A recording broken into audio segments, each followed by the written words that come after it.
Okay, so we're back here in the kitchen and we're getting ready to start our Indigenous Foods celebration here. And we're gonna, like I say, we're gonna do it their style. We're gonna deviate from my way and I'm gonna try it their way, which I'm excited because I think it's gonna be wonderful. It's more healthy. I mean, just even the ingredients alone, I know it's gonna be more healthy for us. So what are you substituting today? What I'm substituting is, I'm gonna be using some oat milk here for our wash. Instead of dairy milk? Instead of dairy milk, and some corn flour instead of pasteurized bleached flour, and some corn chips. Because all you want is just a nice little coating on that, just to kind of complement that salmon. So what do you usually use? Well, I normally use like breaded crackers and saltine crackers, crumbled up in a blender or something. So I'm gonna add a little bit of flour or salt here to our, right here, just a little bit so we can already have that mixed in.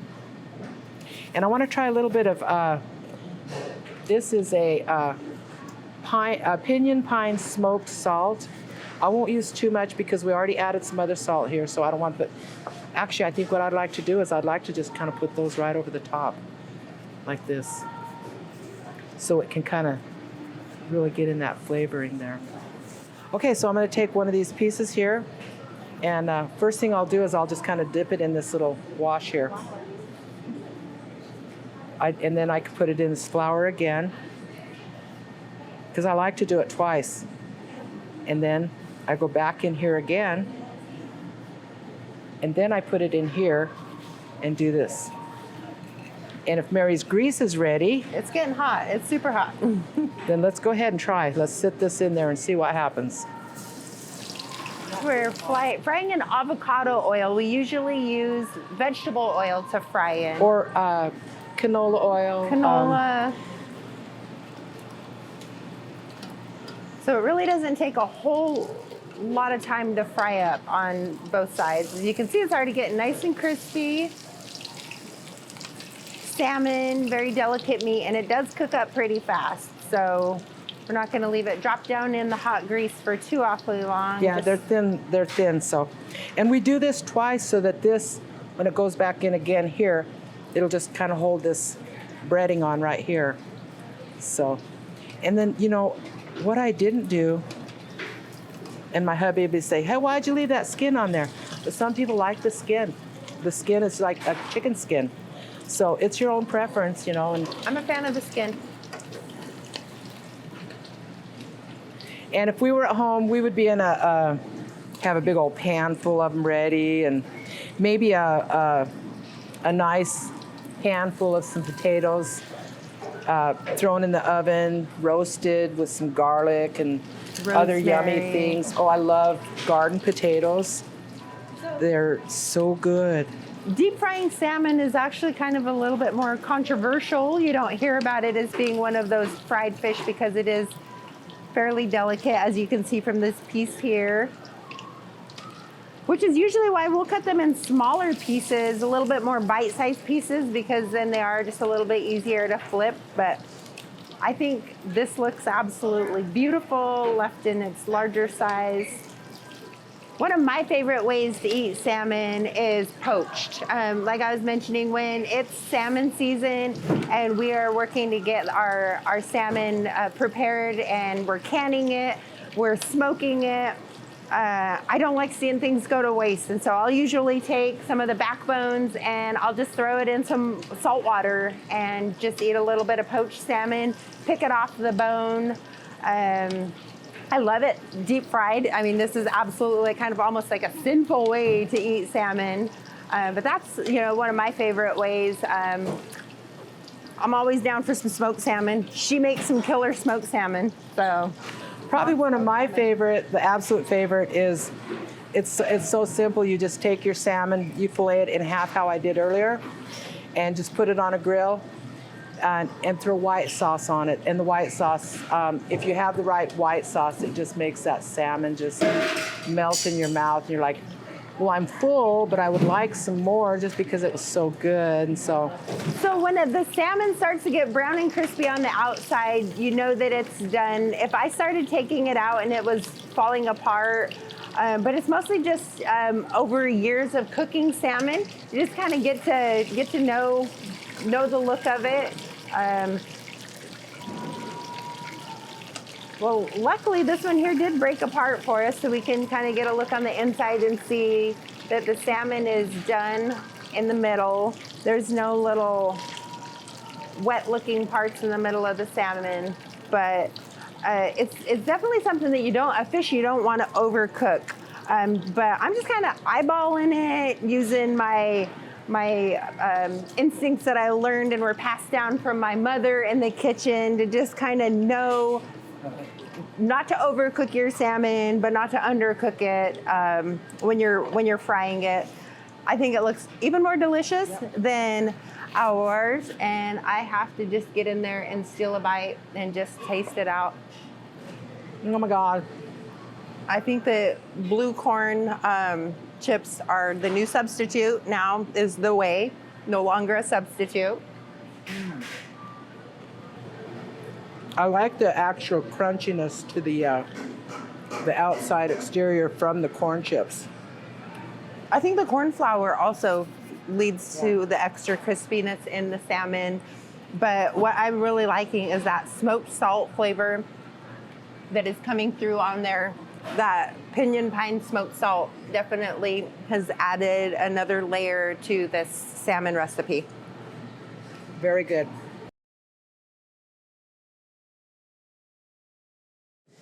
But now we're getting ready to try our recipe that we grew up with. Now we're getting ready to fry this with saltine crackers, bleached flour, and egg wash here. One of the reasons that we actually used this was because this was provided by Commodity Foods, and at some point they started giving us crackers. And so when we decided we wanted to do something different and fry our salmon, we needed a coating, so we used the saltines that you get from Commodity Foods. So that's my little secret on why.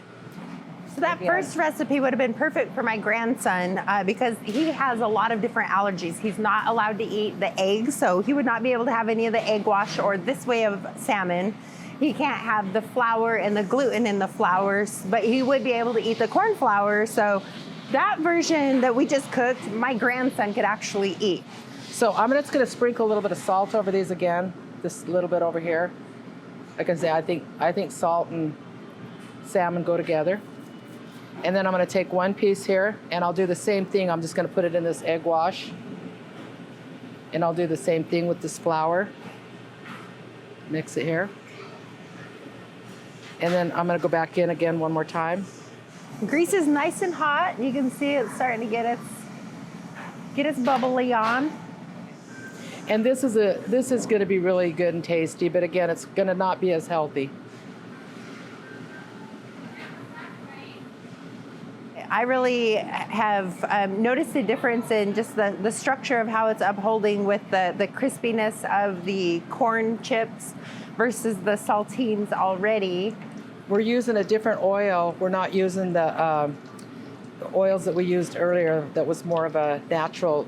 We used avocado oil. Avocado and olive oil. So this one here is a little different.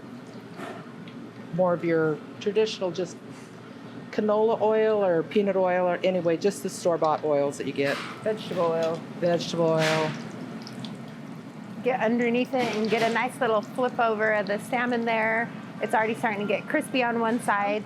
So one of the tricks that we learned in the kitchen on the fry bread side, because we will cook feasts and we'll do fry bread. We just recently we had a lot of wildfires in our homelands. And so we fed hundreds of people fry bread, and when our grease gets a little bit too hot and we're working to get it regulated, we'll just take a raw potato and cut it in half and then put the raw potato inside of the grease, and it starts to drop the temperature down almost instantly. I can even see a difference in how this is cooking. It's almost like talking to us, messy. Like, yeah, it wasn't like that first one we did with the Indigenous Foods.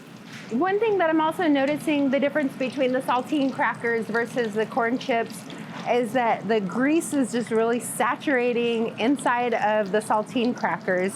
Well, and look at my mess. Look at my absolute mess that I'm getting. So much messier. And it's like this every time. You know, look, it gets on my fingers. Yeah, we definitely love working with food. It heals communities. I know that when our community was going through our fires, to be able to respond and pop up and feed hundreds of people in the matter of hours that were displaced by the fires was really, really good for us to be able to do, because when you're in a state of trauma, sometimes you don't really know what you're supposed to do. And for us, it was just react and respond with food. That's the one step towards healing. A lot of our responders, they were not nourishing themselves. And so we showed up and we, got the work done. And then we hit the salmon trails, and we went out to start going to get our fish all taken care of. That's one thing that is great about our foods is whatever you have going on in your life in this fast-paced world, the foods, our first foods, they slow you down. You don't go fishing, when you feel like it. You go fishing when the salmon are in the river. And same thing with our huckleberries. You don't just, go out and pick when you have a moment to go pick. You go pick when the huckleberries are fresh and they're there. I would turn that one more time. One more turn? I'm her mom, so I can tell her. So I'm just really, I'm just a little dismayed at my mess that I had from my traditional way of doing it with flour and crackers and the egg wash. This is what I came up with. You noticed on that when we did the first batch, it was so much cleaner, and it's just like, look, it's almost like sticking and gooing and stuff, and it's like you can feel it doing that in your stomach almost. Oh, and that's what it looks like here. You can see visually there's a big difference, and we're about to find out what they think, because we have people testing this to see if they're, I guess you'd call A or B. A or B. Version versus the flour and saltine Bleached flour. So, all right, folks, stay tuned. This here is our salmon. We call it Salmon A. This was made with corn chips on the outside with a oatmeal wash with corn flour instead of traditional flour. This one here is going to be with egg wash, which was eggs and milk, not gluten-free, and it's going to be bleached flour, and we used saltine crackers.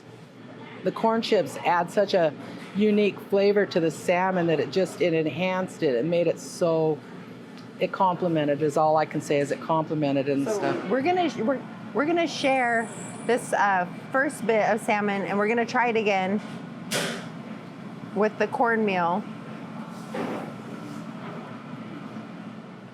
Again, just the crispiness of those Salty, corn chips. Delicious. This is the skin I was telling you about. Some people like that.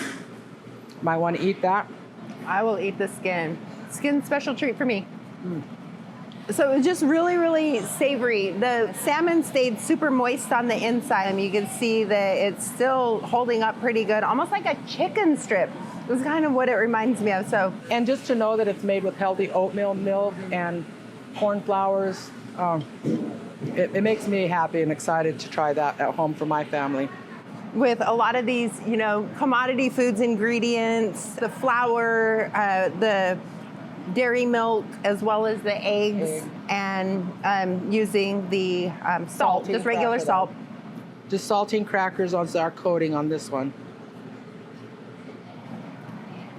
Okay, I'm a little bit heartbroken, but I was raised on this salmon with a lot of these, commodity foods ingredients, which, we use because we're resourceful and we had them on hand. But I am so shocked that there's such a difference in taste between the two different recipes. I mean, I don't even really want to go in on this next bite because that one's sitting over there. Well, what I see is this one's a little bit buttery tasting. I don't know why it retained a buttery taste. That's the saturated oil that's soaked up, I think, in the cracker breading. It is. It's definitely the cracker you taste, and so it tastes a little bit. Okay, I gotta say, with this, I taste the salmon more, the actual salmon. With this one, it's getting kind of covered up with your egg wash and your coating. My observation on that, but I still love it. My other observation, though, like you were mentioning, is as we were handling the salmon, my gloves got more saturated with the vegetable oil as opposed to this one over here that had the avocado oil. And so, I mean, I can't even go back to this one here for another bite, but I can't stop eating it either. I would think if you took something like this and take a little piece like this and then put a little huckleberry drizzle over it, some kind of a sauce that you like to make, add that to that. Oh my. Ooh, or a homemade tartar sauce of some sort, I think would be really good with it as well. Yeah, so this, folks, is how you fry up a salmon. And I think that this is going to be our favorite new way to do it, infusing our recipes with the traditional foods of the Anishinaabe people in this region, incorporating the corn, the flour. I can imagine this being super delicious with a side of some of the yummy rice from this region. I just have to say I'm really honored to be in this kitchen today. It's a beautiful facility, and it's probably one of my biggest dreams that I've had my whole life is to have something like this to give back. And that's what I really appreciate about these folks over here is they're giving back. It's my goal, and I'm hoping that the Nez Perce can see something like this happen, or even the Columbia River Plateau people.